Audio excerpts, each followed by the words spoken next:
वालेकुम नाज़रीन, मैं हूँ आपकी होस्ट हिना महमूद। ईद की स्पेशल ट्रांसमिशन के साथ आज जिस गेस्ट से हम आपकी मुलाकात करवाने वाले हैं, आपकी ईद की खुशियाँ दोबाली होने वाली हैं। सबसे पहले आप सबको बहुत बहुत ईद मुबारक। और गेस्ट के बारे में थोड़ा सा आपको बताती चलूँ कि हमारे जो गेस्ट हैं सराइकी पट्टी में सबसे फेमस सिंगर हैं, उनसे अच्छा गाना कोई नहीं गाता अब तक।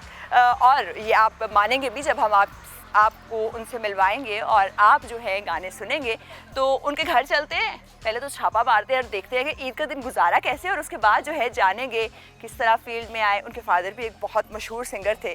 हम आज बात करने वाले हैं और आपकी मुलाकात करवाने वाले हैं ज़ीशान खान रोखड़ी से। रोखड़ी मेंशन जो है, रोखड़ी हाउस जो है, उसके अंदर जाते हैं और बातचीत का आगाज़ करते हैं। तो अब हम आपकी मुलाकात करवाएंगे सराइकी के सबसे खूबसूरत आवाज़ के मालिक सिंगर से और गाने सुनेंगे और उनकी ज़िंदगी के बारे में जानेंगे और अच्छी अच्छी बातें भी करेंगे और जानेंगे कि सेलिब्रिटीज़ और स्पेशली जिनकी आवाज़ इतनी अच्छी हो किस तरीके से अपना जो है ईद का दिन गुजारते हैं। गाने शानों की फरमाइशें आती हैं कि फ़लाँ गाना सुनाएं, फ़लाँ गाना सुनाएं। गुजरती कैसे है ईद, ये जानेंगे। अस्सलाम वालेकुम, कैसे हैं? ईद मुबारक आपको। खैर मुबारक, आपको भी बहुत बहुत ईद मुबारक। So much sir. कैसे गुजरती है आपकी ईद? ईद का दिन जी आपको पता है कि माशाल्लाह पहले नमाज अदा करते हैं और नमाज अदा करते ही फिर ईद देने का वक्त आ जाता है, घर वालों से मिलने का वक्त आ जाता है, दोस्तों से मिलते हैं, उसके अलावा फिर फैंस आ जाते हैं। तो ये दिन माशाल्लाह इसी तरह ही गुजर जाते हैं। ईद की नमाज पढ़ के सबसे पहले किससे मुलाकात होती है? मामा से जी। हाँ जी, मामा से लेते हैं अभी तक? मामा से लेने कोई लाजमी बात है, बड़ों से तो ईदी जरूरी होती है। पहले बाबा दिया करते थे। देते तो मामा से हैं ईदी, देते किस किस को है? हाँ बिल्कुल जी, मैं आपको मिलवाता भी हूँ उनसे। ये मेरी बड़ी बड़ी भांजी हैं जनाब, रानियाँ। ये रानियाँ, इनको ही देना पड़ती है माशाल्लाह। ये शिफात ज़ैनब हमारी बैठी हुई है, मेरी भांजी है। इसको सफ़ान मेरा भांजा है। उसके अलावा माशाल्लाह मेरे भतीजे हैं बहुत सारे, मेरे 2 बड़े भाई हैं, उनके बच्चे हैं, उनको। तो सबसे ज़्यादा ईदी किसको देते हैं? सबसे ज्यादा मेरा एक है बड़ा भतीजा आर्यन खान, उसको दी जाती है। उसके बाद लाडला भी है। वो बड़ा है सबसे ना। नहीं, एक बच्चा होता है जो सब बच्चों में फेवरेट होता है। लाडली हमारी ये खड़ी हुई है फिलहाल तो। शी इज सो क्यूट माशाल्लाह। पिक्चर्स बहुत लगी हुई हैं आपके घर में माशाल्लाह आपके फादर के साथ। थोड़ा बता दें मोमेंट्स, क्योंकि मेमोरीज होती है, फोटोज हमेशा आपको उस जगह पर ले जाती है जहाँ पर वो फोटो जो है क्लिक की होती है। तो ये फोटो किस मौका पर खींची गई? हाँ, ये हम गए हुए थे एक स्टूडियो में, रिकॉर्डिंग जो ऑडियो करने के लिए। तो बाबा और मैं साथ में, हमारा गाना था पहले सॉन्ग में से हमारा थक्की थैया मुझे याद आता है। और इन लग दे चन माया नवे सजन बना लेनी, वहाँ की ये तस्वीर है बाबा और मैं। एक मिनट बेटा, खैर है बेटा। और ये वाली फोटो, ये हम एक शो पे थे, टीवी शो पे थे बाबा का, वहाँ पे ये हुआ था। ये मेरे बाबा का जो है शिफा अंकल को दिखाएं, अंकल को फोटो दिखाएं कैमरे में। ये दिखाओ इस तरह। अच्छा चलो जी, ये वाली। और ये किस मौका की है? ये बाबा के रूम की है जी। बाबा और मैं इकट्ठे थे, तो बाबा के रूम की है, ये बाबा के रूम की। आपके घर में देखा जा रहा है कि सबसे ज्यादा फोटो जो है आपके वालिद की ही मौजूद है और बड़ी अच्छी फोटोज है माशाल्लाह। और कौन कौन मौजूद है ईद के मौका पर आपके साथ? बिल्कुल जी, आपको बताएंगे। और ये हैं हमारे चाचा मानी माशाल्लाह एक मशहूर शख्सियत हैं पाकिस्तान में। और ये माशाल्लाह मेरे बाबा के साथ 24 साल ये रहे हैं, 24 साल उनके साथ। और कहा जाए उनकी गाड़ी में भी यही मौजूद, शोज़ पे ये मौजूद, घर में ये मौजूद होते थे हमेशा हमारे साथ। हमारे तो चचा की जगह है। अब माशाल्लाह फैमिली मेंबर बन गए और ये अब मेरे साथ शोज़ पे भी होते हैं। उसी तरह जिस तरह बाबा के साथ होते थे उसी तरह मेरे साथ गाड़ी में होते हैं, हर जगह ये हमको साथ में होते हैं। क्योंकि ईद का मौका है तो खुशियां बांटनी चाहिए और तारीफें करनी चाहिए, क्योंकि हम मोहब्बतों का इजहार जो है वो कम करते हैं।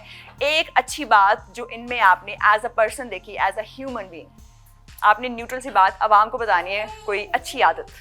इनकी आदतें जी माशाल्लाह बहुत कमाल। और जो अच्छी आदत है ये हमें बच्चों की तरह जो ट्रीट करते हैं। और मौसीकी के बारे में, क्योंकि ये इनका बहुत वक्त गुजरा है, बहुत टाइम गुजरा है, हमें एक बात समझाते हैं। हमारे पास रिकॉर्डिंग्स पे जब जाते हैं और हमें एक बात का ये माहौल करते हैं। और हर वक्त ये 5 वक्त के माशाल्लाह नमाजी हैं, जो मुझे सबसे ज़्यादा पसंद हैं। रोज़े सारे रखते हैं माशाल्लाह। मूंछें बढ़ाने में कितना टाइम लगा? ये इनकी मूंछें पाकिस्तान से बड़ी हैं। ये 24 साल माशाल्लाह इनकी मूंछों को हो गए हैं, इसी तरह ये बढ़ा रहे हैं। अच्छा जी, ये हैं हमारे राव साहब जी। राव साहब माशाल्लाह जी हमारे बहुत ही अच्छे कैमरामैन हैं।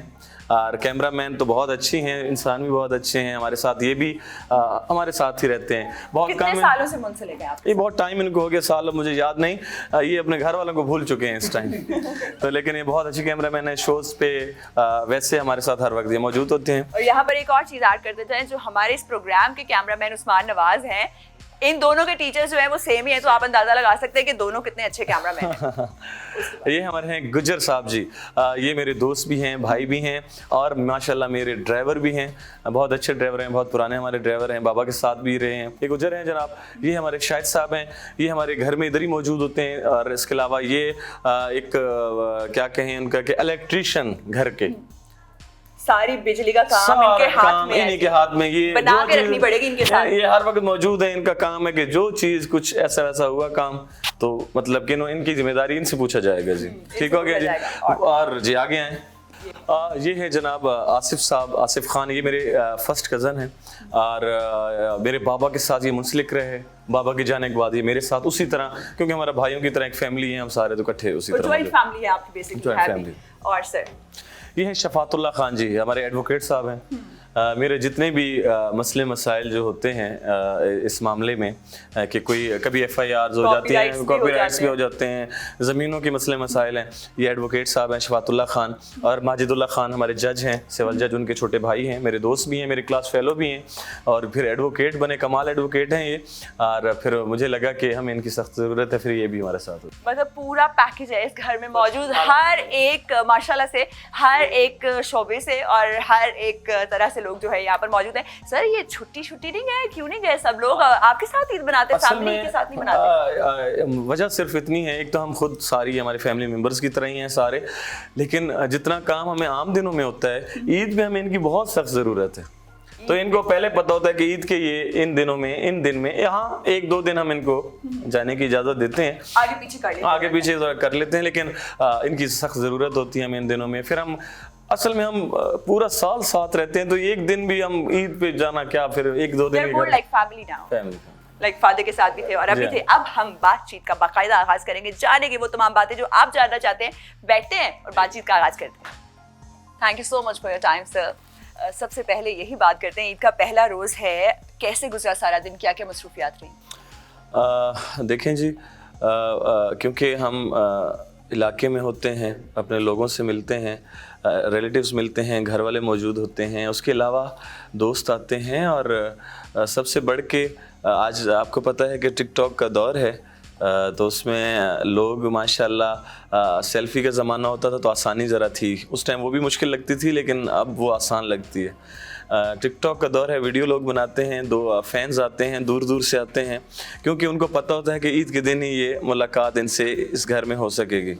तो बहुत सारे दोस्त, बहुत सारे फैंस आते हैं, तस्वीरें, वीडियोस बनती रहती हैं, उन्हीं के साथ टाइम गुजर जाता है, तो बड़ा अच्छा लगता है कि उनके साथ टाइम गुजरे, सारे इतने दूर से आते हैं। सबसे ज़्यादा क्या मिस करते हैं? मतलब ऑब्वियसली आप अपने फादर को मिस करते होंगे, इसके अलावा घर में किस तरीके से याद करते हैं? क्योंकि ईद और त्यौहार ऐसे मौके होते हैं जब इंसान अपनी फैमिली को जो है बहुत ज़्यादा मिस करता है।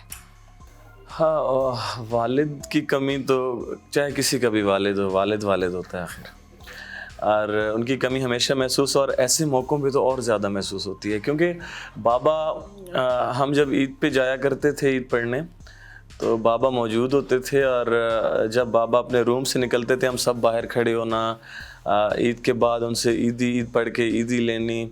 उसके अलावा एक उनका एक माहौल था कि वो जैसे ईद पढ़ के आए, ईदी सारों को एंजॉय किया, और फिर हम एक बकरा ईद पे जैसे हम एक कढ़ाई टाइप बनाते हैं, ईदों पे भी हमारा वही मामलात होते हैं, बाबा खुद बनाया करते थे, सारे हम बैठे होते थे, तो हर चीज़ उनकी तो मिस करते हैं। बाबा मिस बहुत ज़्यादा उनको मिस मैं करता हूँ, हम सब मिस करते हैं। अल्लाह से दुआ है कि अगली मंजिल उनकी आसान हो, मालिक उनकी खैर रखे, और अल्लाह ताला उनके सदके, मेरे रसूल सल्लल्लाहु अलैहि वसल्लम के सदके हम पे रहम फरमाए। आमीन जी। सर कहिएगा कि सबसे ज़्यादा ईदी जो आपको याद हो, आपके फादर ने आपको कितनी दी थी, ज़रा आप शेयर करें कि सेलिब्रिटीज़ को कितनी ईदियाँ मिलती हैं और सेलिब्रिटीज़ से कितनी ईदियाँ मिलती हैं? बाबा, हम चाहे मेरा एक अल्लाह ताला ने एक मेरे पे करम किया, उसके बाद भी बाबा से हम ईदी वो देते थे। तो क्योंकि पहले जब मैं इस माहौल में नहीं था, तो हाँ 3000, 5000, वो शुरू में तो 2-2 हज़ार, 1000 रुपया, वो याद है हमें उस टाइम तक। फिर अल्लाह ने जब एक करम किया नाम, तो बाबा भी अब कहते थे कि नहीं ज़ीशान को ज़रा ज़्यादा दें, तो मुझे मतलब 50 तक मुझे उन्होंने एंड तो दे के गए हैं। वो मेरे लिए बहुत बड़ी खुशी थी। हर दफ़ा 5 हो 2 हो, बाबा की दी हुई चीज़ें तो तो प्यार होता है पेरेंट्स का। मामा के लाडले हैं या पापा के लाडले थे? बाबा ज़्यादा बिजी रहे हैं काम में। आपको पता है कि वो शोज़ पे और इधर उधर रिकॉर्डिंग वो ज़्यादा बिजी रहते थे, तो टाइम मामा के साथ ही ज़्यादा गुजरते। मामा और हर किसी की माँ प्यार तो करती है, बच्चों से सबसे ज़्यादा माँ प्यार करती है। बाबा ज़रा थोड़े, और एक तो मेरे बाबा पुलिस मुलाजिम थे, थोड़े सख्त मिजाज होते हैं, आपको पता है पुलिस मुलाजिम, तो वो ज़रा थोड़े सख्त थे। लेकिन मेरे दोस्त भी थे, दोस्तों की तरह, क्योंकि एक सिंगर मैं था पहले, फिर मेरे छोटे भाई भी आता है रोखड़ी, बाबा के बाद आए, क्योंकि बाबा जब इस दुनिया में नहीं रहे। तो मैं बाबा का एक दोस्त भी था, उनको फ्री भी हम मजाक हम आपस में बाबा और मैं कर लेते थे। लेकिन पहले वो सख्ती थी मामा इससे ज़्यादा। ऑब्वियसली एक सख्ती होती है इतनी हद तक कि आप क्या बात कर सकते हैं क्या नहीं कर सकते, तो ये डिपेंड करता है कि बात क्या करनी है। वैसे ये कहिएगा म्यूजिक इंडस्ट्री में कैसे आना हुआ? बचपन से पता था कि अगर फादर इतना अच्छा गाना गाते हैं तो ऑब्वियसली बेटे की भी आवाज़ अच्छी होगी, तवक्को कितनी थी? घर वालों ने कहा या खुद अपनी मर्जी से आए इस फील्ड में? देखिए जी, हम स्कूल में पढ़ते थे, तो क्योंकि वहाँ पे बाबा का सबको पता था, मियाँ वाली में थे, तो बाबा ये था कि बाबा की वजह से लोग चाहते थे कि यार आपके बाबा जब सिंगर हैं तो ज़ीशान आप भी कुछ सुनाएं। तो वो दोस्तों के कहने और क्लास फेलोज के कहने पे मैं कुछ ना कुछ सुनाया करता था। और आपको याद हो, बस में अदब के एक पीरियड हुआ करता था स्कूलों में, उसके अलावा असम्बली टाइप सुबह उसमें हम शामिल रहते थे। तराना पढ़ना, दुआ पढ़नी, नात पढ़ लेनी, मस्जिद में अजानें देना, ये बचपन से ही था। तो फिर दोस्त वगैरह फिर कहते थे कि गाओ। फिर मेरी मामा ने मुझे कहा कि ज़ीशान कोई भी और बच्चा नहीं है, बाबा का आपके बाबा हैं, बाबा के बाद उनका कोई बेटा नहीं है, तो आप मुझे इतना ज़्यादा क्रेज़ नहीं था कि मैं कुछ सिंगर बनूं या कोई।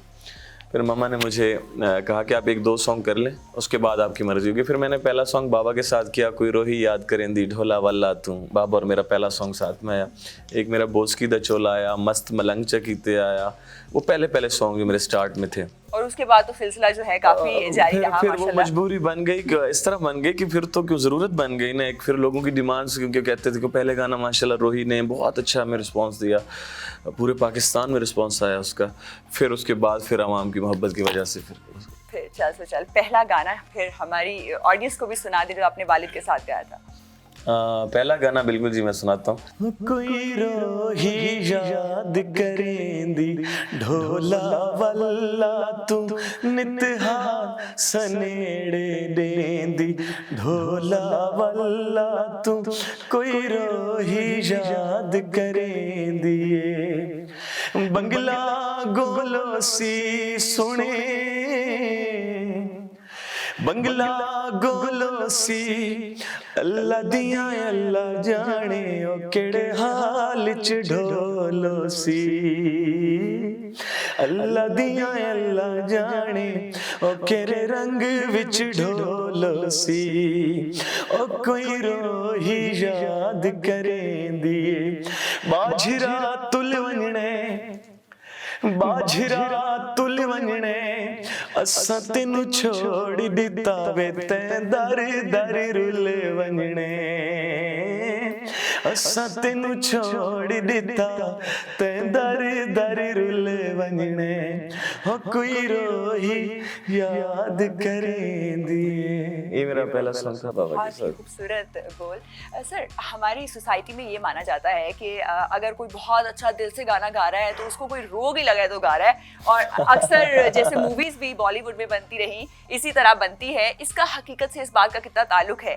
क्या दिल का रोग लगना जरूरी है, दिल टूटना जरूरी है, या उसके अलावा भी आप अच्छी आवाज दर्द भरे गाने गा सकते हैं? मैंने बहुत सारे लोगों को सुना है कि अक्सर औकात कहते हैं कि रोग, तो मुझे लगता है पहले तो कोई रोग नहीं था बाबा के होते हुए, कोई ऐसी बात नहीं, अल्लाह माफ़ करे कि किसी से मुझे मोहब्बत हुई और मैंने मोहब्बत में नाकामी के बाद गम में आके मैंने गाने शुरू किए, या बाबा ने कुछ ऐसा किया, बाबा को बताते थे, ऐसा कुछ नहीं था। लेकिन हाँ, उसके बाद फीलिंग आती जब मेरे बाबा इस दुनिया में नहीं रहे। मैंने फिर उसके बाद हाय जुदाई खा गई उनकी उसमें किया था, याद आया बेवफा में रो पिया, तो जब भी मैं कुछ ऐसे सॉन्ग करता हूँ जो, और बाबा के साथ जो मैंने सॉन्ग परफॉर्म, उसमें वाकई में वो फीलिंग बंदे में आ जाती है कि वो याद बंदे का, तो बंदा उस दुख में और उस हिजर में बिल्कुल गाता है, वो हो सकता है।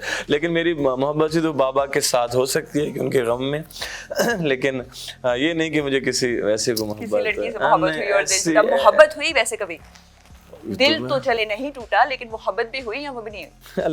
अल्लाह ताला ने इतने खूबसूरत चेहरे पैदा किए हैं और खूबसूरत दुनिया है हमारी माशाल्लाह, तो ज़रूर होनी चाहिए, मोहब्बत होनी चाहिए, अच्छी बात। मोहब्बत इंसानों से होनी चाहिए। कहिएगा, क्योंकि अब आप मैरिड हैं माशाल्लाह, तो अरेंज मैरिज आपने की, हमेशा से सोचा हुआ था कि अरेंज मैरिज करेंगे, या फिर ख्याल था कि चले कोई अगर पसंद आ गया तो शादी कर सकते हैं? क्योंकि मियाँ वाली में और जो खान है वो स्पेसिफिकली देखते हैं कि हमने अपनी ही कास्ट में शादी करनी। हमारा इलाका आपने खुद ही फरमा दिया, मियाँ वाली है, और मुझे पहले से अंदाज़ा था, चाहे मैं जिसके साथ चलूँ, जिसके साथ रहूँ, लेकिन जो शादी का जब मामला आएंगे वो मेरे अपने घर की मर्ज़ी से होंगे, क्योंकि मियाँ हमारे एक बरादरी हमारी ऐसी है, हम अपनी फैमिलीज़ में करते हैं शादी, कोई बाहर कोई ऐसा नहीं कि हम बाहर करें शादी। और मैं चाहे जितना भी मेरा नाम हो या कुछ हो, मुझ में ये हिम्मत नहीं थी कि मैं बाहर शादी कर पाऊँ। तो और जो मेरे साथ रहे हैं उनको पता था, मैंने उनको साफ बताया था कि मेरा वो कभी भी वो नहीं करने देंगे, ना मैं छुप के कर सकता हूँ। ना छुप के कर सकता हूँ। सर, मैरिड लाइफ और शादी से पहले की जिंदगी दोनों में क्या मेन डिफरेंस है, और पहले से बेहतर है या पहले वाली जिंदगी बेहतर थी? पहले से बहुत बेहतर है। कैसे? आप कई बुराइयों से आप बच जाते हैं जब आपकी शादी होती है, आप घर को टाइम देते हैं, आपको जब शादी से पहले आप ना अपनी फैमिली को टाइम, अपने घर वालों को टाइम भी आप उस टाइम नहीं दे रहे होते शादी से पहले, क्योंकि आज़ाद होते हैं आप। लेकिन आपको जब आपकी शादी होती है आपको एहसास होता है कि फैमिली की क्या एक मोहब्बत है, उनको क्या ज़रूरियात हैं, उसके अलावा वो क्यों परेशान, कब परेशान, क्योंकि हम जब घर से निकलते थे मम्मा बाबा को हम नहीं बताया करते थे, फ़ोन बंद कर देना, कभी कहाँ निकल गया। लेकिन अब फीलिंग आती है कि कितने वो परेशान होते होंगे उस टाइम की, यार वो कहाँ चले गए, फ़ोन मिला रहे हैं वो। जब घर में एक शादी हुई, घर पूरी फैमिली के साथ रहते हैं हम, हमारी मुकम्मल फैमिलीज, हम कोई अलग भाई हूँ, जितने शादियाँ जॉइंट फैमिली हैं हमारी, हम इकट्ठे रहते हैं, तो उस फैमिली का एक बहुत मज़ा है। मेरी माशाल्लाह मेरी बच्ची पैदा हुई है, एक उसकी फीलिंग, एक मेरी एक अलग सी फीलिंग है। अल्लाह ताला ने रहमत से नवाजा, मेरे मालिक का करम हुआ। प्रीज़ है जी हाँ। और किसने रखा नाम सर? मेरी छोटी बहन है उन्होंने रखा जी हाँ। वो हमेशा हमारे जितने मेरे भतीजे और जो हमारे जितने भी भतीजे हैं, और एक मेरा भांजा है, 2 भांजी हैं मेरी, सबके नाम वही रखते? वो उन्हीं का है, वही सिर्फ रखते हैं, उनके अलावा किसी की जरूरत नहीं है कि कोई और रख सके, सिर्फ। और हर फैमिली में एक ऐसा मेंबर होता है जिसने सबके नाम रखे होते हैं। वो उन्हीं की मर्जी होती है, कोई बोल नहीं सकता फिर उनके साथ। सर, कभी अगर आपकी वाइफ का मूड खराब हो तो कौन सा गाना गुनगुनाते हैं? ऐसे ही मनाते हैं सिंगर्स भी, या फिर आम मतलब सॉरी वोरी करके मना लेते हैं? गाना गुनगुनाना तो कोई नहीं, अल्लाह माफ करे। नहीं, थोड़ी बहुत नाराज हो गई, कहीं लेट हो गए तो कौन सा गाना चलता है? मजाक में, मतलब कुछ हुआ तो बंदा शुगल मेला कर ले, वो एक अलग बात है। वैसे इंशाल्लाह ताला उनको मेरी फील्ड का पता है कि मैं जिस गाना कौन सा सुना के मनाते हैं। मेन क्वेश्चन ये है कि कभी फरमाइश करती हैं आपकी वाइफ कि ये गाना सुनाएं, वो गाना सुनाएं? मैंने उनको गाना में, मतलब पहले मेरे वो गाने सुना करती थी, उनको मैं कभी कभी सुना देता हूँ, आपको मैं सुना ही देता हूँ। ओ मैनू नंबर मिला दियो यार, मैं ओदे नाल गल करनी, गल्लां कर समय 2-4, मैं ओदे नाल गल करनी। ओ मैनू नंबर मिला दियो यार, मैं ओदे नाल गल करनी।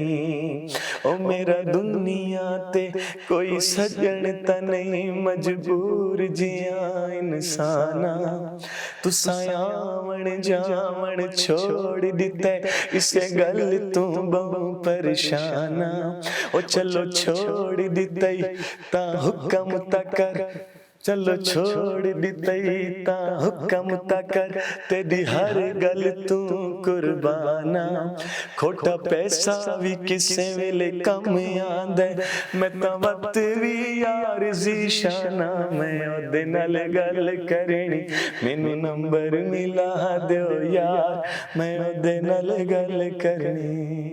ये गाना मैं कभी कभी उनको पसंद था तो उनको सुनाता हूँ। बहुत अच्छा गाना है सर। मुझे ये कहिएगा कि जैसा कि सिंगर्स हमारी सोसाइटी में बाज़ औक़ात ऐसा होता है, आपकी तो फैमिली घराना बड़ा नाम है, आपके फादर का बड़ा नाम था, लेकिन आम जब स्टूडेंट्स जो हैं वो जाते हैं और गाना गाना चाहते हैं तो घर वाले कहते हैं नहीं भाई पढ़ा लिखा किस लिए, गाना नहीं गाना।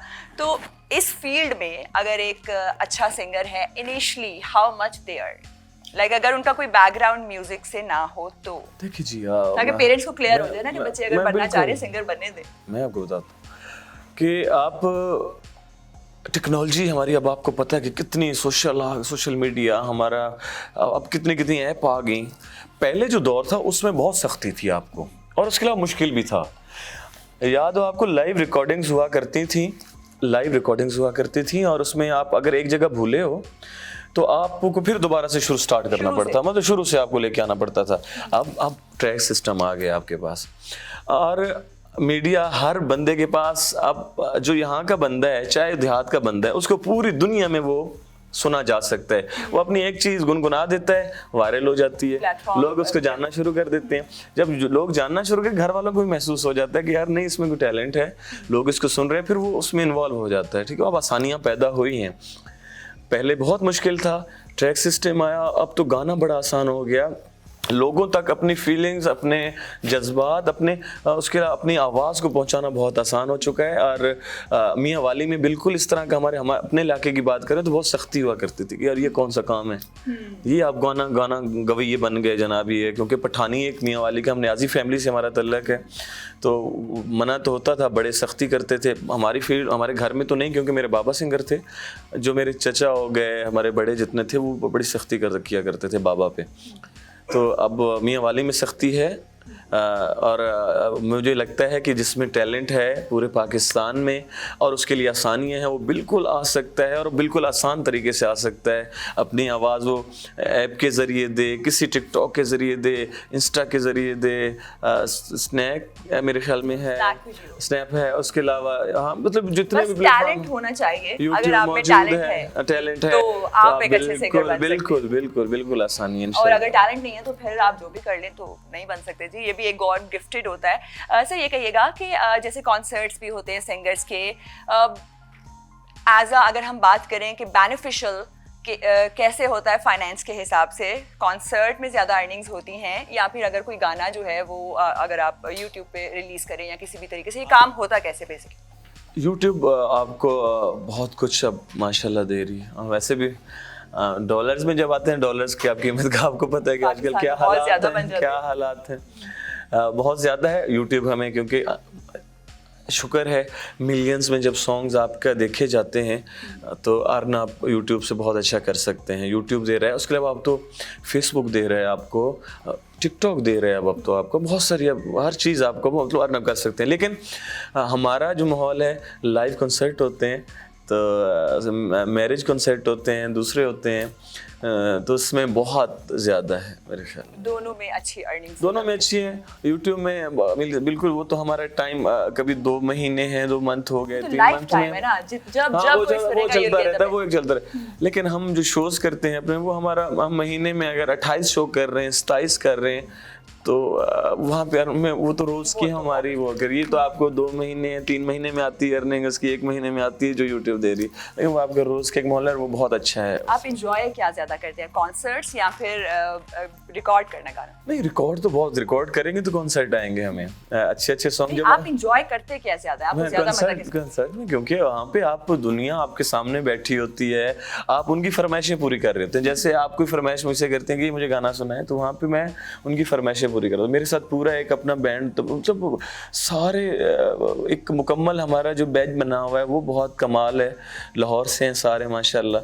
तो हम वहाँ पे एंजॉय करते हैं, घूमते हैं, हमारे पास माइक होता है, आवाम में चले जाते हैं, शुगल मेल हो रहा है, वो बहुत हम एंजॉय करते हैं। सर कोई ऐसा फैन मोमेंट कि किसी फैन ने आके कोई ऐसी हरकत की हो कि आपने कहा हो ये क्या है, मतलब आप हैरान हो गए हो? बाजू का जैसे खान साहब को आके गले मिल लेते हैं बच्चे और सब वायरल हो जाते हैं, कोई ऐसा फैन मोमेंट?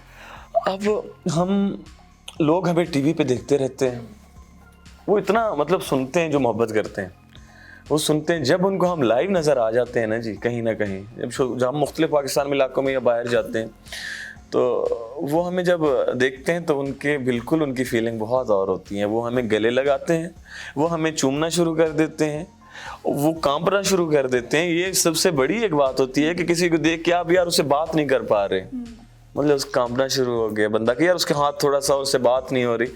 तो ये बहुत दफ़ा हमने देखे, ऐसा मोमेंट भी शेयर कर दें हम आपके। बहुत दफ़ा हुए हैं।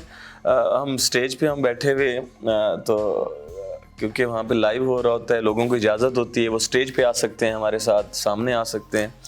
तो वो माशाल्लाह आए और उठाया, गले लगाया, चूमना शुरू किया, रोना शुरू किया। मतलब उनकी एक फीलिंग एक होती है, तो ये भाई यार देख लिया, मोहब्बत हो गई, प्यार करते हैं, गाने सुनते हैं। तो अल्लाह ताला इन सब की खैर करे, हम इन्हीं की वजह से कायम होते हैं। बात कर लेते हैं थोड़ी सी कास्टिंग की सर। जब आप कोई सॉन्ग बनाते हैं तो what do you see in a model कि ये खुसूसियात जो हैं होनी चाहिए? क्योंकि आजकल ऑडियो जो है वो भी डिपेंड करती है वीडियो के ऊपर कि वीडियो में कौन है, और वीडियो के ऊपर जो है सॉन्ग ज़्यादा सुना जाता है नॉर्मली। देखें जी, वीडियो आजकल बहुत ज़रूरी है और वीडियो अच्छे तरीके से करना पड़ती है, मेहनत करना पड़ती है वहाँ पे, ऑडियो पे भी और वीडियो पे भी। और देखिए कुछ सॉन्ग्स होते हैं स्लो, मतलब फीलिंग वाले, उसमें कोई आपको बस एक आपको अच्छी मॉडल चाहिए और स्टोरी मैं आपको समझाता हूँ। अब अगर कभी भी मेरा कोई ऐसा होता है कि जिसमें बीट वाला सॉन्ग है, डांस वाला सॉन्ग है, तो दीदार अक्सर औकात मेरे साथ होती हैं, फिज़ा अली साथ होती हैं, ठीक हो गया, स्टोरी में फिज़ा अली ज़्यादा साथ होती हैं। उसके बाद ढोल वाले हमारे सॉन्ग्स होते हैं, तो वो अरिश्मा मरियम ढोल वाली हैं, वो करती हैं मेरे साथ। और मुख्तलिफ हैं, एलिया हैं एक, वो तो चलो ताहिर के साथ किया उन्होंने।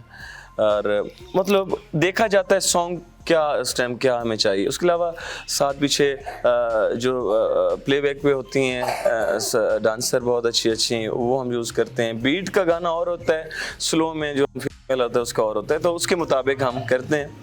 तो माशाल्लाह सारी हैं, फिज़ा अली बहुत अच्छी है, दीदार बहुत अच्छी हैं, अरिश्मा मरियम बहुत अच्छी हैं, मतलब जिनके साथ किए बहुत अच्छा, अल्लाह का शुक्र है कि अच्छा साथ दिए और गाने बहुत हिट गए माशाल्लाह जी। अच्छा एक्सपीरियंस रहा। अब आपको मैं सिचुएशन दूंगी, आपने बताना है आप किसको कास्ट करेंगे। पाकिस्तान टीवी इंडस्ट्री में से अगर आपको किसी एक बंदी को कास्ट करना हो तो वो कौन सी एक्ट्रेस होगी टीवी इंडस्ट्री में से? एनीवन? मुझे लगता है नीलम मुनीर। और अगर बात करें फिल्म इंडस्ट्री की तो उसमें फिल्म इंडस्ट्री में पाकिस्तानी फिल्म इंडस्ट्री में ऐसे तो बहुत सारी हैं, लेकिन अगर काम किया जाए मुझे लगता है वो हमारा वो किनको मिला था अवार्ड जिनको नहीं मिलना चाहिए था? महविश हयात थी। हाँ, वो क्यों नहीं मिलना चाहिए था सर? मतलब बस नहीं मिला, मतलब क्या किस चीज का अवार्ड मिला है एक्चुअली पाकिस्तान की जितनी भी मूवीज बन रही हैं मेजॉरिटी में वही एज अ हीरोइन है। मायरा खान माशाल्लाह बहुत अच्छा काम कर रही है, मायरा अच्छा काम कर रही है, लेकिन सर बहुत ज्यादा मूवीज जो कर रही हैं वो महविश हयात हैं। चले जी, उनको मिलना चाहिए था आप कहती हैं तो। I am just explaining that to you. नहीं, महविश हयात में सॉन्ग में गली तो महविश हयात हो रही है माशाल्लाह। और अगर हम बॉलीवुड की बात करें तो उसमें से किस हीरोइन को लेते हैं? अगर मेरे बस में हो तो मैं चाहूँगा कि बेहतर हैं कि कतरीना कमाल है, मेरे ख्याल में कतरीना क्या बहुत अच्छी हैं। और लेटेस्ट जो अब आ रही है जनरेशन, उनमें से किसको लेते? अब इनमें कौन कौन आए हुए हैं, मुझे नाम कितना सारा अली खान, ये वाला जो सारा श्री देवी की बच्चे आए हुए हैं, सारे सेलिब्रिटीज के बच्चे जो हैं वो आ रहे हैं नई मूवीज में। आ रहे हैं, बिल्कुल आ रहे हैं। बहरहाल वो तमिल मूवीज में भी बहुत प्यारी हीरोइंस आ रही हैं आजकल। बिल्कुल, तमिल में बहुत, उनके नाम मुझे नहीं याद पता होता, लेकिन वो बहुत कमाल का काम कर रहे हैं।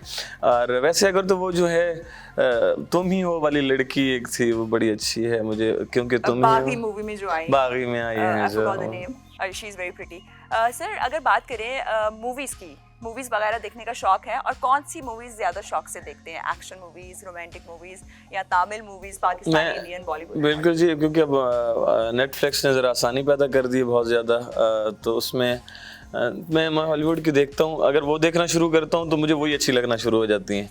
तमिल देखना शुरू करता हूँ तो मैं वो अच्छा शुरू हो जाती है। अगर पुरानी में ओल्ड मूवीज़ इंडिया की बॉलीवुड की उठा लूँ, मैं अगर वो कुछ देख रहा हूँ तो मुझे वही पता नहीं क्या है मेरा मामला, मुझे एक सिचुएशन फिर में चेंज होती है थोड़े टाइम बाद, तो ये होता रहता है। ऐसी सॉन्ग्स होते हैं जिसको एक तरह के पसंद आना शुरू होते तो वही सुनना, फिर उसके बाद कोई ऐसा लगे फिर उस स्टाइल का, मतलब इस तरह का मामला हो जाता है। बात कर लेते थोड़ी सी आपके वोट के हवाले से। सर, वोट किसे देते हैं? वैसे तो सिंगर जो हैं वो बिल्कुल सियासी बात नहीं करते, लेकिन फिर भी आजकल हमारी मुल्क की सिचुएशन देखकर किनको, किस साइड पे हैं आप? 14 की साइड पे या एक की साइड पे? मेरे बाबा जो थे ना जी, वो उनका बड़ा कहते हैं कि नवाज शरीफ साहब के बहुत ही शहदाई थे। वो नून को बिल्कुल वो वोट देते थे और हम पे बड़ी सख्ती होती थी, हम छुप के जाते थे और वो हमसे कहते थे कि बताओ किसको वोट दिया, क्योंकि वो नून को ज़्यादा पसंद करते थे। हमारे रोखड़ी वाले जो हैं, जितने सियासतदान हैं वो भी नून में, पहले नून में रहे हैं जी, जितने भी हमारे हैं। क्योंकि फिर सिचुएशन बदली, इमरान खान साहब आए और आपको पता है यंग जनरेशन जो थी वो सारी उनकी तरफ गई। हम भी आखिर अरमिया वाली से भी थे, पसंद भी हम बिल्कुल हम करते थे, करते हैं। तो वोट हम उन्हीं को दिया था। जब आपके फादर होते थे तब भी छुप के वोट देने किसको जाते थे? फिर नून लीग को तो नहीं देते होंगे, पीटीआई को? सिर्फ रफाकत हमारे जो बहनोई है, इन्होंने नून को, मेरे ख्याल में उनके कहने थे, हम फिर भी छुपा के पीटीआई की तरफ चले गए थे। आपने एक तराना भी गाया पार्टी के। सर, क्योंकि हमारी आवाम गल्फ के सर्वे के मुताबिक 75 to 80% खान साहब को पसंद करती है। खान साहब सबसे फेमस जो हैं पॉलिटिशियन हैं और पसंद किए जाने वाली शख्सियत हैं, तो उनके पार्टी के लिए आपने तराना गाया, वो आवाम को 75 to 80% सुनना चाहेगी। बिल्कुल जी, मैं सुनाऊंगा। मैंने 2018 में मैंने उनका एक तराना गाया था और एक नेक्स्ट भी आ रहा है, तो दोनों को एक दो फिक्रे में आपको सुनाऊंगा। लेकिन मैं उससे पहले कहता चलूँ, मेरे नून वाले बहुत अच्छे दोस्त हैं और पीटीआई वाले मेरे बहुत अच्छे दोस्त हैं, मेरी पीपल्स पार्टी वाले बहुत अच्छे दोस्त हैं। तो मतलब ये क्योंकि आपका सवाल है और आपने बोला है तभी, और सारे मेरे अपने ही हैं जो, और मैं चाहता हूँ जो अच्छा काम करते हैं वो मेरे लिए बहुत काबिल इज्जत के और जितने भी दोस्त हैं मेरे लिए काबिल इज्जत। इमरान खान साहब के लिए, क्योंकि आपने किया था इमरान खान साहब के लिए। 15% से 20% जो आवाम है, जो बाकी पार्टीज को पसंद करती है, 14 पार्टीज को, उनके लिए भी गाना आने वाला है फ्यूचर में जल्दी। फिर मुझे लगता है आप इमरान खान की बहुत बड़ी शहदाई है माशाल्लाह, और हम सब हैं, इसमें कोई शक नहीं है। और अगर जो मेरे दोस्त हैं, क्योंकि बहुत सारे सियासतदान जो दूसरी पार्टियों में भी हैं, MNA MPAs हैं हमारे, हम दीवाने इमरान के, हम दीवाने इमरान के, इमरान ही जीतेगा, है चर्चे अपने खान के, इमरान ही जीतेगा, हम दीवाने इमरान के, इमरान ही जीतेगा, है चर्चे अपने खान के।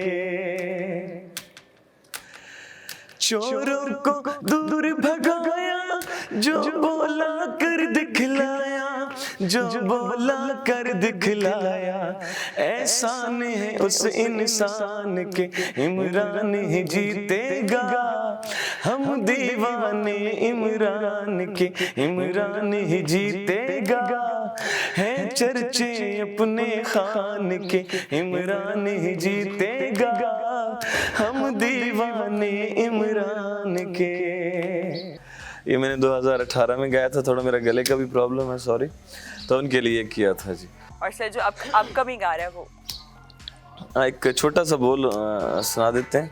ला इलाहा इल्लल्लाह मतलब पाकिस्तान का, ला इलाहा इल्लल्लाह मतलब पाकिस्तान का, एक खुदा से डरते हैं, एक खुदा से डरते हैं, नारा है इमरान का, ला इलाहा इल्लल्लाह मतलब पाकिस्तान का, एक खुदा से डरते हैं, एक खुदा से डरते हैं, नारा है इमरान का, ला इलाहा इल्लल्लाह मतलब पाकिस्तान का।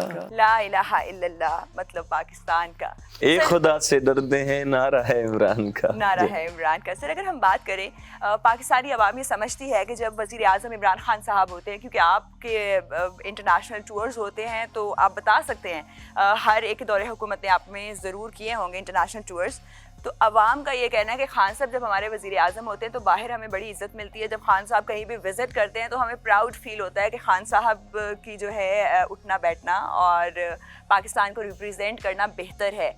जब खान साहब वज़ीर आज़म होते हैं और जब कोई और वज़ीर आज़म होता है, कोई डिफरेंस आता है बाहर की आवाम के बिहेवियर में या फिर ओवरऑल सिचुएशन में? देखिए जी, इमरान खान साहब सिर्फ हमारे हीरो नहीं हैं। इमरान खान साहब पूरी दुनिया में हीरो की तरह माने जाते हैं। तो उनकी एक इज़्ज़त का मकाम ये है कि लोग उनसे, सिर्फ हमारे पाकिस्तानी बाहर वाली कम्युनिटी नहीं बल्कि दुनिया उनसे मोहब्बत करती है। तो उसका हमें फ़ायदा ज़रूर हासिल होता है, इसमें कोई शक नहीं है।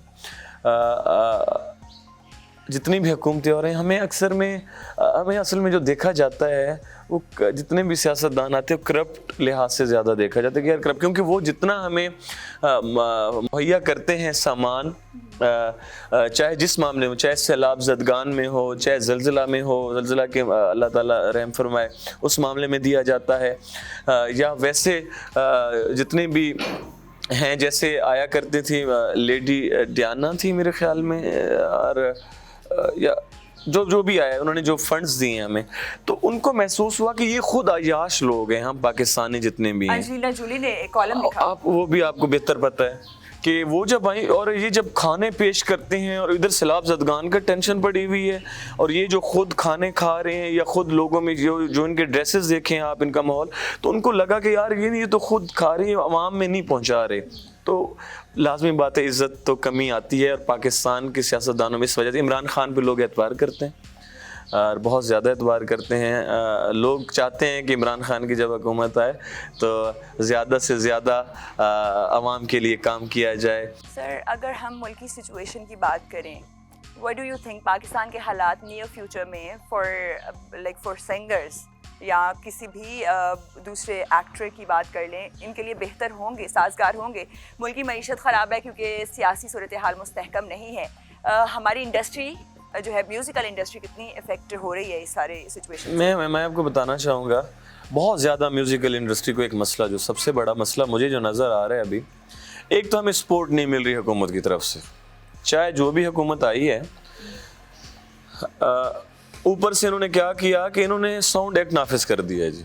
अब इन्होंने नाफिज किया था साउंड एक्ट फ़िरका वारियत की वजह से। अगर आपको याद हो, नवाज शरीफ साहब के दौर में जब वज़ीर आला पंजाब शहबाज शरीफ साहब थे, उस दौर में ये हुआ था कि यार ये जो मस्जिदों में बैठ के या ओपनली जो होते हैं बयान इनके, उसमें फ़िरका वारियत फैल रही थी, मसला बन रहा था। इन्होंने साउंड एक्ट, उन्होंने आवाज़ को कि आवाज़ आप इतनी हैवी नहीं कर सकते। इवन ऑटो रिक्शाज और चिंचीज के भी बंद कर दिए थे। अच्छा, वो हो सकता है। ज़्यादा मेन जो था साउंड एक्ट का फ़िरका वारियत थी, मुझे जितना तक याद है। नहीं, मैं कह रही हूँ कि इतना मिनिमल लेवल पे जाके कि रिक्शा चिंची वगैरह में भी नहीं लग सकता कुछ, मतलब इसमें। और हम जब अब, क्योंकि अब देखें, हमें सिंगर्स का क्या है कि उनको शादी कंसर्ट पे बुलाया जाता है जी, तो वहाँ पे उन्होंने परफॉर्म करते हैं, वो उनको पेमेंट दे रही है, ये जाके परफॉर्म कर रहे हैं। अब उनके साथ कौन कौन है? एक मुकम्मल 30 से 40 बंदों की टीम है जी, ठीक है, जो अपना रिस्क कमाने के लिए वहाँ पे जा रहे हैं। और जब भी सिंगर कोई पहुँचता है, अब बड़े लोगों में तो कोई पुलिस नहीं पहुँचती कि पुलिस पहुँच जाए जी, अब पुलिस पहुँचती है जब भी शो स्टार्ट हुआ, साउंड, किसी ने शिकायत की कि जी साउंड की आवाज़ आ रही है, पहुँचे हैं जनाब। तो उसके लिए मुझे लगता है कि कोई भी, अगर इमरान साहब की हुकूमत आती है, चाहे नवाज शरीफ की हुकूमत है, चाहे पीपल्स पार्टी है, उनको सिर्फ ये चाहिए, हम अपने लिए अगर बात करें, आवाम के लिए तो बहुत ज़रूरी है। जो हालात हैं मुल्क के, वो तो हम उस पर जितनी बात की जाए कम है, वो तो नहीं। एक मसले की जिसकी मैं बात कर रहा हूँ, उसमें एक साउंड एक्ट का जो है, इसको बेहतर किया जाए, सिंगर को एक इतना अलाउ किया जाए। पाकिस्तान में पहले खुशियाँ आप देख रहे हैं कि हालात इतने, ये खुशियाँ आवाम हासिल कर सकती है, इंजॉय कर सकती है।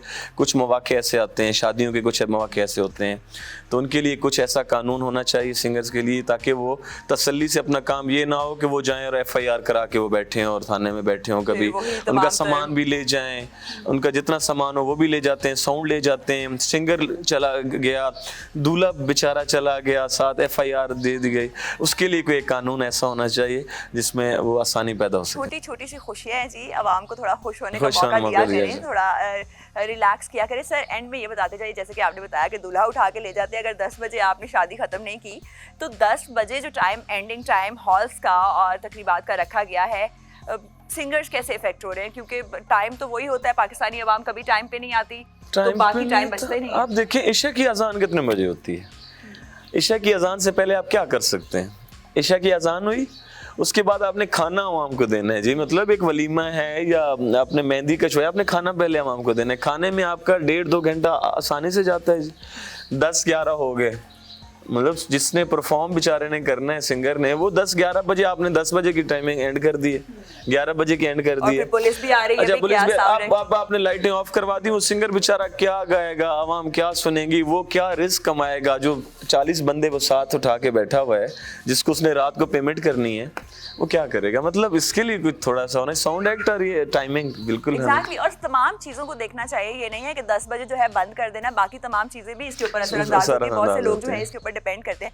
सर सिर्फ एक, मैं माजरत के साथ आपकी बात की, सिर्फ मेरी ये नहीं कि हमारी टीमें, सिंगर की टीमें इफेक्ट हो रही होती हैं, आपकी बहुत सारा तबका और भी है जो इसमें शामिल होता है। हमें वो बहुत सारे लोग हैं जो काम उनको रात को पेमेंट अपनी लेनी होती है, सिर्फ ये सिंगर के लड़के नहीं होते, हॉल के लड़के होते हैं आपके, उसके अलावा और बहुत सारे ऐसा मामला हो जाता है जिसकी, और इसके लिए बेहतरी आप आवाज़ उठाएंगे तो मेरे ख्याल में बेहतर हो जाएगा। हुकूमत को देखना चाहिए, बहुत सारी चीज़ें एक चीज़ के ऊपर डिपेंड कर रही होती है। अगर आप मार्केट्स जल्दी बंद कर देंगे तो लोग शॉपिंग कैसे करने जाएंगे, दुकानदारों का माल कैसे जो है वो बिकेगा, और किस तरीके से जो रोज़गार है, क्योंकि पाकिस्तान की माशी हालात पहले ही बहुत ख़राब हैं।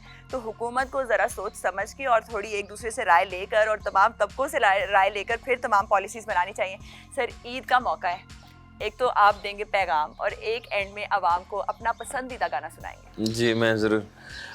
पैगाम हमेशा से मैं देता हूँ कि मुल्क के हालात बड़े अजीब से हैं और अल्लाह ताला बेहतरी करे, और अपने प्यारों का, अपने साथ रहने वालों का और गरीब लोगों का बहुत बहुत ख्याल रखें। उनको बहुत सख्त ज़रूरत है हमारी, आपकी, जितने भी अल्लाह ताला ने जिन पे करम किया हुआ है उन लोगों की, तो उनका साथ दें। और आप सबको पता है कि आजकल मुल्क के जो हालात हैं, हमारी मईशत के जो हालात हैं, आप सिर्फ आटे को ही देख लें कि उनकी इस एक आटे की वजह से उसकी कीमत कितनी बड़ी, और जो इन्होंने 10-10 करके 30 किलो जो आवाम को दिया है लाइनों में खड़े होकर, उसमें कितने बंदों की डेथ हुई है।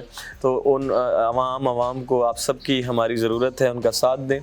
और इसके अलावा जो इस दुनिया में लोग मौजूद, आपके प्यारे मौजूद होते हैं, उनसे प्यार किया करें। जब वो चले जाते हैं तो आप बाद में याद करते हैं, बाद में याद करने का क्या फ़ायदा? जिस तरह मौजूद हैं उनको कहें कि आप अच्छे हैं, आप प्यारे हैं, उनको इजहार करें मोहब्बत का। अल्लाह ताला आप सबकी खैर करे। मेरी दुआ है कि आप हमेशा हंसते और मुस्कुराते रहें। वाकई बहुत अच्छी बात आपने की कि जो लोग जिंदा हैं उनको बताएं कि आप उनसे मोहब्बत करते हैं। हम नफरत का इजहार तो बहुत खुले दिल से और खुल्लम खुल्ला करते हैं, लेकिन मोहब्बत जो है उसका इजहार करते हुए हम हमेशा ही झिझकते हैं। तो अपने प्यारों को बताएं कि आप उनसे प्यार करते हैं, और लोगों से उनकी अच्छाइयों के अलावा अगर बुरे भी हैं तो वो अल्लाह का और उनका मामला है, उनके साथ अच्छा अपना बिहेव रखें और अपने इर्द गिर्द देखें किसको आपकी ज़रूरत है। जो अल्लाह ताला के पूछने के सवालात हैं ना, कि नमाज पढ़ी नहीं पढ़ी, रोज़ा रखा नहीं रखा, वो ना पूछें। आपने सवालात वो पूछने जो हमें पूछने के लिए अल्लाह ताला ने कहा है कि आप पूछें, आपको कोई प्रॉब्लम तो नहीं है, आपने खाना खाया। जो हमारे पूछने के सवालात हैं हमें सिर्फ वही पूछने हैं। अपना बहुत ख्याल रखें। कमेंट्स में हमें बताएं कैसा गुजरा आपका ईद का दिन, और एंड करेंगे हम आज का प्रोग्राम आपकी खूबसूरत आवाज़ से और एक प्यारा सा सॉन्ग हमारी। मैं बिल्कुल जी, मैं एक सुनाऊंगा आपको।